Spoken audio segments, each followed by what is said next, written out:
Hello les amis, je vous retrouve pour une nouvelle vidéo sur le football européen et la Ligue des Champions 2023-2024 et je vais vous présenter le match PSV Eindhoven contre Arsenal. C'est un match qui a lieu ce mardi 12 décembre 2023 à 18h45 pour le compte de la sixième journée dans le groupe B. Alors, dans cette vidéo, je vais revenir sur le classement de ce groupe B avec les statistiques de ces deux équipes et les résultats. On verra ensuite le classement des meilleurs buteurs et passeurs de cette Ligue des Champions avec les meilleurs buteurs et passeurs pour ces deux équipes. Puis on enchaînera par les 10 derniers résultats, toutes compétitions confondues et les stats, et on terminera par les compos d'équipe et les tactiques éventuelles, ce qui nous permettra d'avoir une idée, une tendance à ce match. Alors pour ceux qui souhaitent voir ce match à la télé, sachez que vous pouvez le voir sur Beansport 1. Au classement, donc dans ce groupe B, on a donc Arsenal qui est premier avec 12 points, 4 victoires, une défaite, 15 buts marqués, 3 encaissés, plus 12 de différence de but. Arsenal est déjà qualifié et est sûr de finir premier quoi qu'il arrive dans ce match.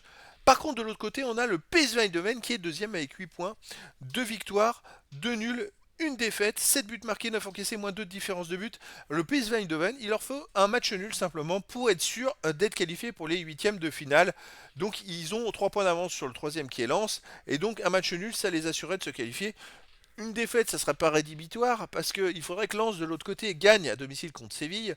Et après, il y aura une égalité entre Lens et le PSV Eindhoven. Alors, on va aller voir les matchs entre Lens et le PSV Eindhoven. À l'aller, il y a eu un partout à Lens et au retour, le PSV a gagné 1-0. Donc, en fait, je pense qu'en cas d'égalité, ils sont sûrs d'être devant Lens. Donc, en fait, non, pour moi, ils sont déjà qualifiés. Après, tout dépendra pour Lens. Si Lens veut être reversé en UEFA Europa League, il ne faudra pas perdre contre Séville. Donc, voilà, j'avais pas vu ce petit paramètre des matchs identiques, mais voilà, le PSV Eindhoven va finir deuxième de la poule, quoi qu'il arrive dans cette rencontre. Au niveau des compos, au niveau, pardon, non, on va enchaîner d'abord par les buteurs. On a Gabriel Jesus de Arsenal qui a 4 buts, Saka d'Arsenal 3 buts, Martinelli, Odegaard, Trossard 2 buts pour Arsenal, De Jong pour le PSV 2 buts et des joueurs à 1 but pour les deux équipes. Pour les passeurs décisifs, Saka d'Arsenal est à 4. On a ensuite Bakayoko pour le PSV 3, Gabriel Jesus, Tomiyasu pour Arsenal 2, Verman pour PSV 2 et des joueurs à une passe pour les deux équipes. Les 10 derniers résultats, toutes compétitions confondues, alors PSV Eindhoven c'est 8 victoires, 1 nul, 1 défaite, 27 buts pour, 8 contre, plus 19 de différence de but, donc il n'y a pas de surprise. La seule défaite c'est en plus en match amical, sinon il reste quand même sur 8 victoires d'affilée, toutes compétitions confondues les amis. S'ils sont à ce niveau-là et qu'ils vont se qualifier pour les huitièmes de finale, c'est pas une surprise. Ils étaient très forts. Je l'avais annoncé dans d'autres vidéos où c'est une équipe vraiment très très forte cette saison qui marque beaucoup de buts. Alors dans son championnat peut-être plus facile, mais voilà, c'est une équipe qui a un gros potentiel. Alors chez eux, ils restent sur une victoire contre Ereven 2-0. Avant, ils avaient fait 3 matchs à l'extérieur. Une défaite contre Schalke 0-4 en match amical 2-0. Une victoire contre PEC Zwolle 4-0. Une victoire contre Lens 1-0. Une victoire contre l'Ajax 5-2. C'est très costaud. Arsenal de son côté sur les 10 derniers matchs, c'est 7 victoires, aucun nul, 3 défaites, 24 buts pour, 10 contre, plus 14 de différence de but. Alors là, ils viennent de perdre à Aston Villa, qui était troisième de Première Ligue, 1 but à 0. Aston Villa enchaîne quand même les trophées, ils ont battu Manchester City juste avant. Et puis il y a une sorte de malédiction du premier, où quand Tottenham a été premier, depuis qu'ils ont été premiers, ils ont enchaîné 5 matchs sans victoire derrière. Après Manchester City, pareil.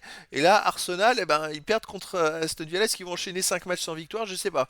En tout cas, Arsenal, avant cette défaite contre Aston Villa, ils avaient enchaîné 6 victoires de suite, toutes compétitions confondues, donc c'est quand même costaud. Donc à l'extérieur, Arsenal reste sur une défaite 1-0 à Aston Villa, une victoire 4-3 à Luton Town. Là, par contre, ils avaient pris 3 buts quand même, hein, même s'ils en ont mis 4. Une victoire 1-0 à Brentford, une défaite à Newcastle 1-0, une défaite à West Ham 3-1. Donc à l'extérieur, ça souffle chaud et le froid, c'est pas très régulier Arsenal. Au niveau, en plus, ils ont perdu à Lens hein, en Ligue des Champions aussi en début de saison. Hein. C'était leur première défaite de la saison. Au niveau des compos d'équipe et tactique pour Eindhoven, ça serait du 4-3-3 avec en gardien. On va commencer par donc, le gardien Benitez, défense Arnold, Silva, Boscagli, Dest, milieu de terrain Thiel, Schouten, Veerman, attaquant Bakayoko, Young et Vertessen.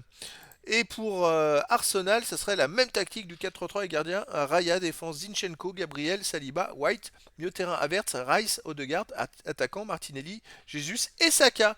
Donc voilà les amis, le décor est planté entre ces deux équipes qui vont rien jouer, c'est pour le fun, pour faire tourner les effectifs et donner de l'expérience peut-être à d'autres joueurs. Donc les amis, je vous donne rendez-vous ce mardi 12 décembre 2023 à 18h45 pour le match de la sixième journée du groupe B dans la Ligue des Champions 2023-2024.